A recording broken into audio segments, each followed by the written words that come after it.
Hello students, flexible manufacturing system के अंतर्गत पिछले लेक्चर में हमने आपको फ्लेक्सिबिलिटी के विषय में बताया था, जिसमें विभिन्न प्रकार की फ्लेक्सिबिलिटी तथा उन फ्लेक्सिबिलिटी के लिए मैन्युफैक्चरिंग सिस्टम में किस प्रकार के चेंजेस किए जा सकते हैं, इन सभी विषयों पर विस्तार से चर्चा हुई थी। Types of flexibility in manufacturing, इस टॉपिक को पिछले लेक्चर्स में डिटेल से बताया जा चुका है, आप वहाँ पर इसको देख सकते हैं। लेवल्स ऑफ फ्लेक्सिबिलिटी, फ्लेक्सिबिलिटी के आधार पर एफएमएस का वर्गीकरण।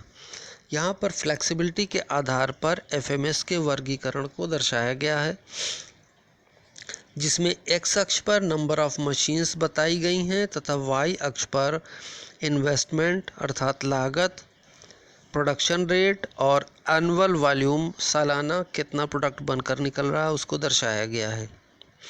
इस प्रकार से फ्लेक्सिबिलिटी को 3 भागों में बांटा गया है, जिसमें पहला सिंगल मशीन सेल, दूसरा फ्लेक्सिबल मैन्युफैक्चरिंग सेल तथा तीसरा फ्लेक्सिबल मैन्युफैक्चरिंग सिस्टम है। अब यदि सिंगल मशीन सेल का हम प्रयोग कर रहे हैं तो उसमें एक मशीन का प्रयोग किया जा रहा है, जिससे इन्वेस्टमेंट काफ़ी कम है परंतु प्रोडक्शन रेट भी कम है और एनुअल वॉल्यूम कम प्राप्त हो रहा है। अब यदि 2 या 3 मशीनों को प्रयोग किया जा रहा है तब इसको फ्लेक्सिबल मैन्युफैक्चरिंग सेल कहा जाएगा। 2 या 3 मशीनें आ जाने से हमें कुछ कंप्यूटर्स व सॉफ्टवेयर्स का भी इंतज़ाम करना पड़ेगा जो इन मशीनों में सामंजस्य बैठा सकें, तथा इसके लिए हमें मटेरियल हैंडलिंग सिस्टम का भी प्रयोग करना पड़ेगा। इन सभी सिस्टम्स के कारण इनका इन्वेस्टमेंट काफ़ी बढ़ जाता है परंतु प्रोडक्शन रेट भी बढ़ जाता है और annual volume number of products per year ज़्यादा बनते हैं। अब 4 या अधिक मशीनें प्रयोग की जा रही हैं तो इनके लिए पूरा एक फ्लेक्सिबल मैन्युफैक्चरिंग सिस्टम डिज़ाइन करना पड़ेगा, जिसमें ऑटोमेटेड मशीनें होंगी, material handling system, computer control system इत्यादि होगा, जिसमें इन्वेस्टमेंट काफ़ी अधिक बढ़ जाएगा। अधिक मशीनें व ऑटोमेटेड मशीनों के कारण उनका प्रोडक्शन रेट काफ़ी बढ़ जाएगा और एनुअल वॉल्यूम भी काफ़ी अधिक प्राप्त होगा। इस प्रकार से इन 3 भागों में हम फ्लेक्सिबिलिटी के आधार पर वर्गीकरण कर सकते हैं। 2 कैटेगरीज ऑफ फ्लेक्सिबिलिटी, फ्लेक्सिबिलिटी को 2 कैटेगरी में बांटा जा सकता है।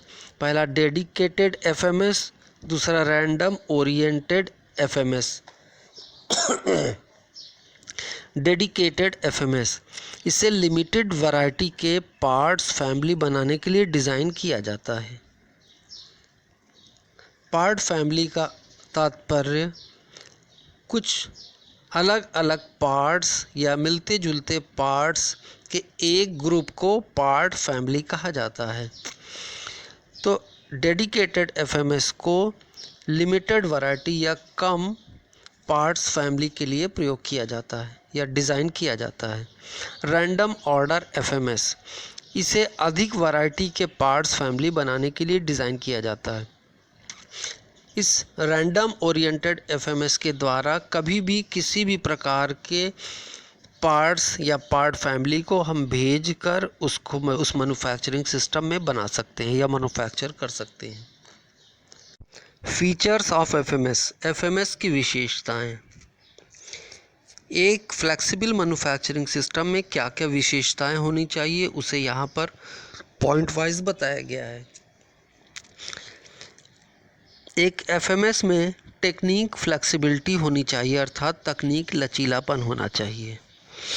तकनीक लचीलापन के अंतर्गत मिक्सिंग, रूटिंग, ऑपरेशन के क्रम को बदलना, एफएमएस द्वारा एकीकरण आते हैं। मिक्सिंग का तात्पर्य उस एफएमएस में ऐसी कैपेबिलिटी होनी चाहिए कि विभिन्न प्रकार के पार्ट्स बना सके। रूटिंग का तात्पर्य उस एफएमएस में मार्ग परिवर्तन की क्षमता होनी चाहिए। यदि किसी मार्ग या मटेरियल हैंडलिंग सिस्टम के किसी रास्ते में कोई रुकावट या कोई ब्रेकडाउन हो गया है या कोई प्रॉब्लम आ गई है तो एफएमएस दूसरे मार्ग से मशीनों पर रॉ मटेरियल पहुंचा सके, जिसे रूटिंग कहते हैं। ऑपरेशन के क्रम को बदलना।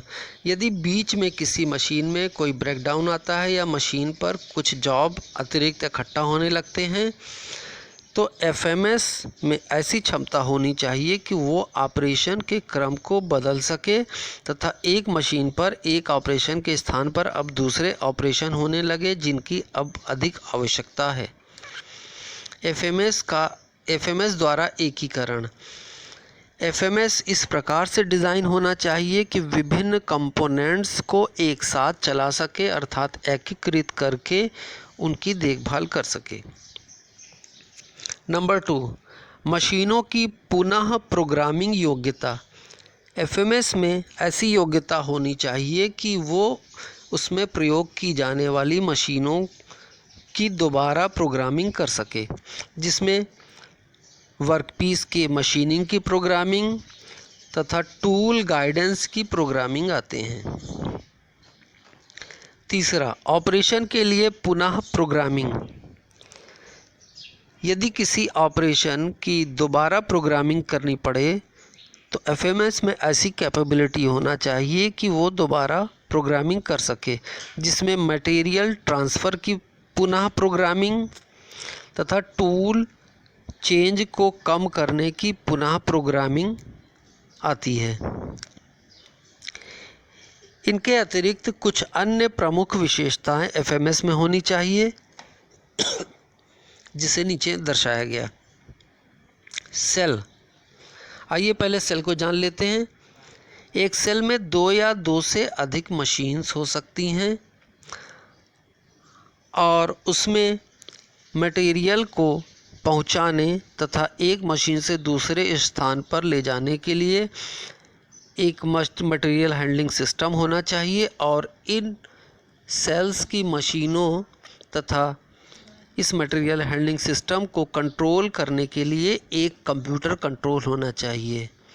इन मशीनों तथा मटेरियल हैंडलिंग सिस्टम से मिलकर एक मशीन सेल या सेल बनती है।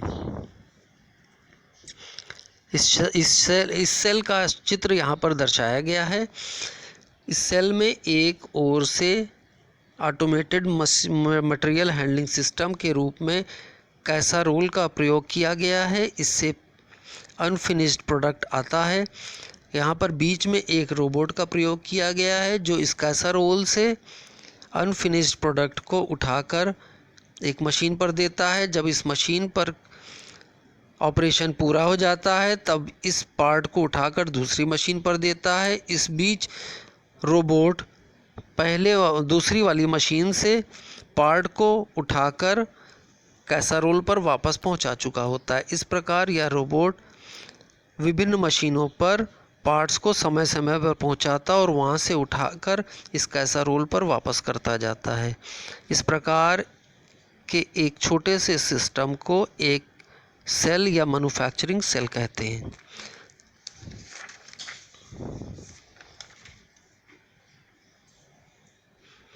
रैंडम बाईपास कैपेबिलिटी, यादृच्छिक उपमार्ग क्षमता।